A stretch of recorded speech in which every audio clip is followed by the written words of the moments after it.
Then I received the 3-year child support review paperwork. I sent in my check stubs and paperwork as requested. Then I was flabbergasted to see that the recommendation was to raise my child support from $498 a month to $925 a month.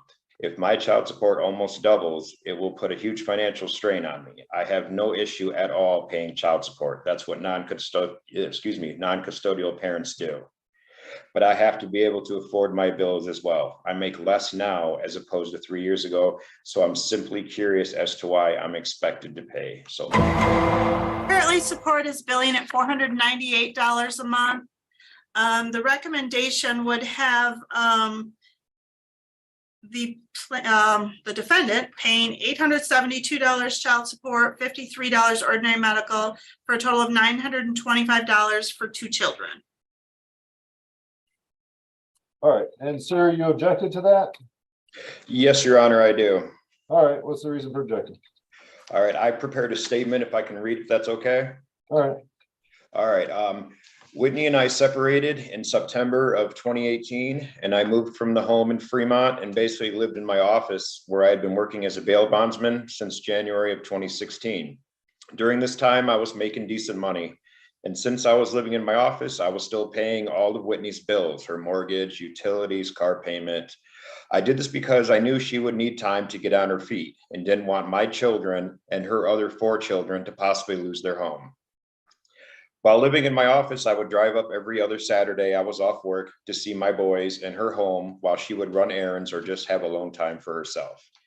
In March of 2019, I got an apartment in Comstock Park and informed her that I could no longer afford to pay all of her bills as I now had bills of my own. However, I did still pay some of her bills in lieu of child support as we had not been court ordered as at that time. I would drive up to Fremont Saturday morning and bring my boys to my apartment and return them to their mother on Sunday nights every other weekend. We had a custody/child support hearing in February of 2020, and that is where child support was established at $495 a month, and we agreed to determine visitation schedule on our own. That has never been an issue between us. As we all know, COVID-19 happened in March of 2020 and the stay-at-home orders began. I was furloughed from my employment and was told to file for unemployment to survive. Our boys are both immunocompromised, so I stayed at home and only left to pick up my boys for visitation. This time I would get them 3 weekends in a row, and then 1 weekend they would stay with their mother. Child support was still paid and has not been an issue until this 3-year review. My bail bonds job never called me to come back, and in August of 2021, I started working at My Prime Logistics, which is a delivery partner for Amazon. However, my work schedule was Wednesday through Sunday, so Whitney and I changed my visitation schedule to Monday morning to Tuesday evening. In July of 2022, our boys were finally getting ready to start school for the first time. Since I had been at my job almost a year, they allowed me to switch my work schedule to Monday through Friday, so I could get our boys on Saturday morning to Sunday evening again. This schedule also allowed Whitney to work on the weekends that I had our boys while able to work while they were in school during the week. During this time, on top of child support, I was still paying some of her bills. I paid off the 2009 GMC Yukon that she drives to this day. It was in my name, but I knew this was her only mode of transportation. I signed over the title to her last month, April 2nd, 2023, to have her get it and to put in her name with her own insurance, so I wasn't paying that anymore. We do have a phone plan together in her name that I also have been paying, but our phones are paid off at the end of next month, and I will be getting my own plan at that time. The internet at her house is in my name, but she has been paying that on her own. I've been trying to get all of our finances separated this year.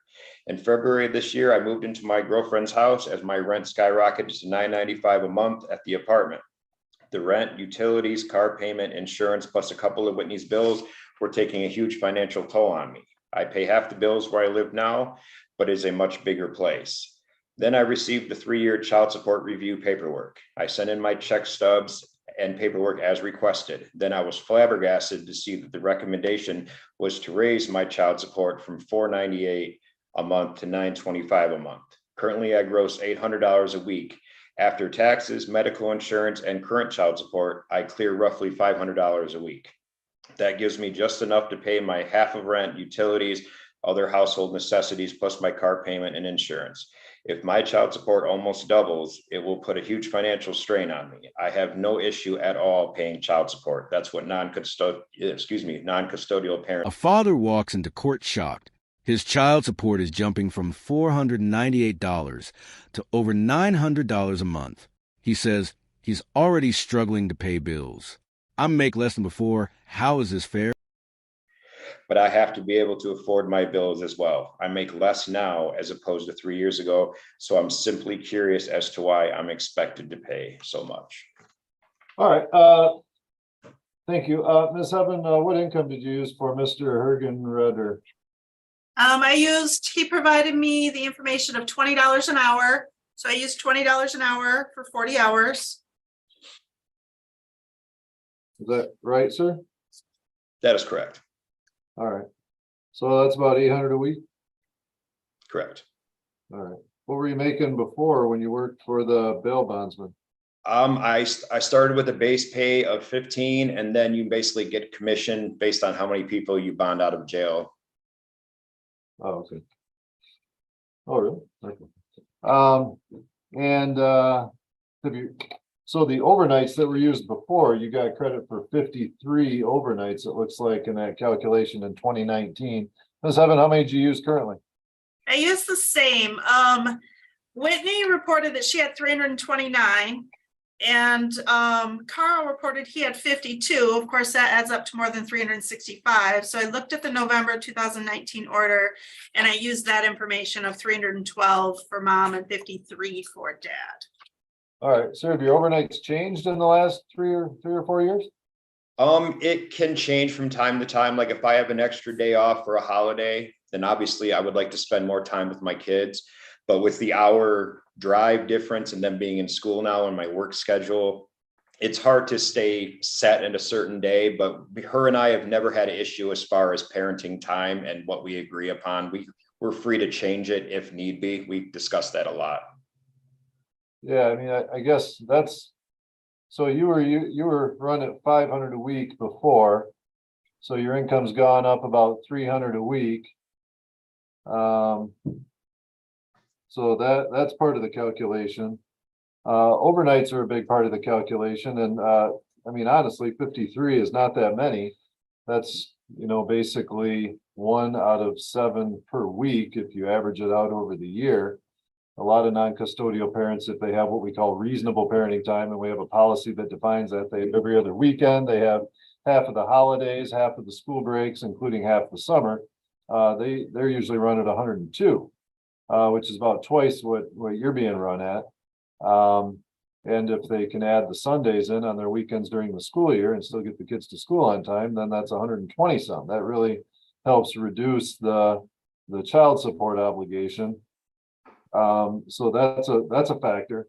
So I guess that's probably, the reason that your support has gone up is because you have $300 per week more income than you had last time it was run. I don't know if her income has changed at all, but the overnights have remained static, and it's pretty low compared to what we see a lot of the time. Did you actually go through your calendar and count up how many you had over the last year, or on average over the last 3 or 4 years? I have not actually grabbed a calendar and looked. It's just how it's been since her and I split up almost 5 years ago.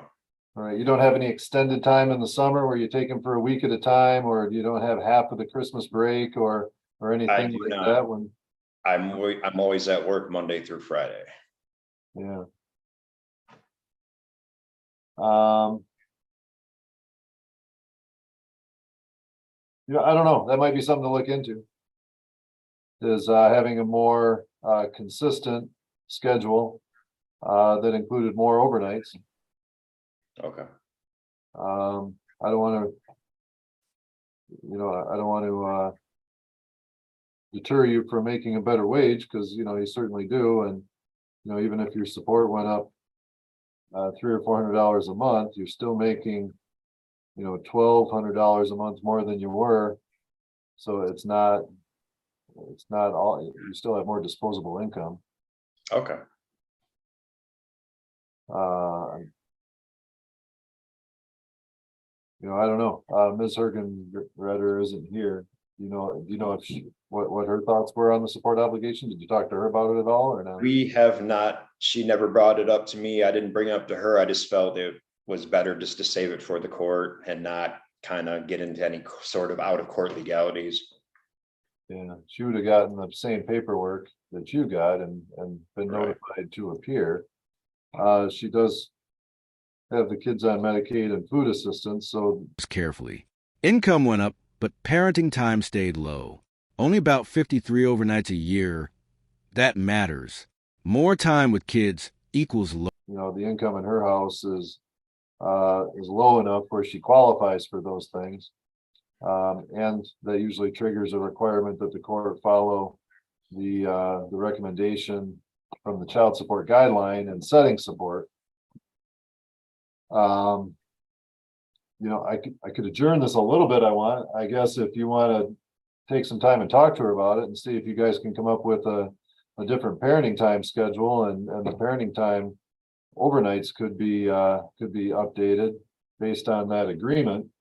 Like you said, there's no parenting time order, so I'm just going based on what you guys say and based on what it was calculated at before. But I mean, if the two of you even agreed on you having every other weekend throughout the school year and half the summer and half the holidays, like the reasonable parenting time says, that, I mean, that's twice as many overnights. I guess just having real quick, just plug in 102 overnights and see what that does to the bottom line, as they say.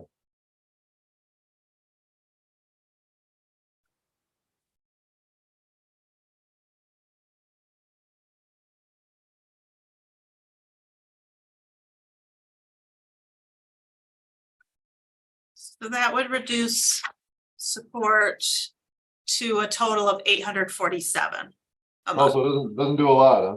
Takes it down about $80 a month. Yeah, I mean, there's a huge difference between mom's income and dad's. She reports $13 an hour for 18 hours a week. So I ran her at that. Then I added 22 hours of minimum wage so that she had a total of 40 because she had no indication of why she didn't work full time. Okay, so you did use a full-time work week, but it was split between those two wages? Yeah, I mean, I could run it at 13 if you think that's appropriate, but I don't know. Where does she work at? Where does she work, sir? I honestly do not know. I know she drops off my boys at her ex's mom's house on Fridays, and then I pick them up from there Saturday morning when I wake up. And so she works somewhere out here in Grand Rapids. I think it's some kind of home health care thing, but I don't know because I just don't ask. I don't want to get in her business. We usually only talk if it's related to the children. Yeah, she's an in-home healthcare worker. Yeah, I would run her at the 13 an hour for the 40 hours at the very least, but that's the reported wage. Without her testimony as to whether more hours are available at that rate or what the reasons are for not working more hours, I would certainly run her at the wage that she earns at full time. See what that is.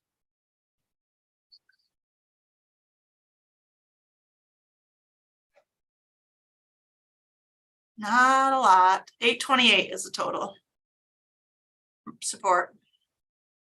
All right, so I guess that's about $100, sir, but unless you yeah, I don't know. I guess it's the income, the amount of time. I guess if you've had this job for a while, you've been paying a lesser amount for some period of time when you were making, the higher wage, and we don't go back in time usually and change support. We change it effective the date that the review was initiated or a motion was filed. So. Okay. All right, but I'll use that figure with with running mom at her full time at her wage, $828 per month, and. That is with 102 overnights. Do you want it Oh, back? no, we got to use the 53 overnights Yeah. at this point. If you I change, forgot. if you change the overnights, I'll rerun it based on the overnights. But